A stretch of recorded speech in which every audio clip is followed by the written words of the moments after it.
Hello everyone, আজকে আমি আমাদের রুম দেখাবো। তো দেখো, এটা হচ্ছে আমার রুম অ্যান্ড এখানে আমার বুকস আছে। তো এগুলো তো আমার দরকারই হয়, সবারই হয়।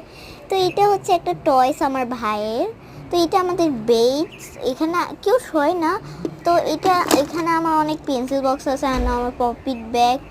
তো এখানে আমার অনেক কিছুই আছে, টয়স অ্যান্ড একটা গল্পের বই, একটা রং পেন্সিলও পড়ে গেল। তো এখানে আমার ডলস আছে, ফ্যান আছে, তারপর আরও অনেক কিছু আছে গাইস, তোমরা তো মিক্স করেও না ভিডিওটা। তো এখানে হচ্ছে আমার ডল বলতে টেডি বিয়ার। তো আমার এইখানে একটা চেয়ার আছে অ্যান্ড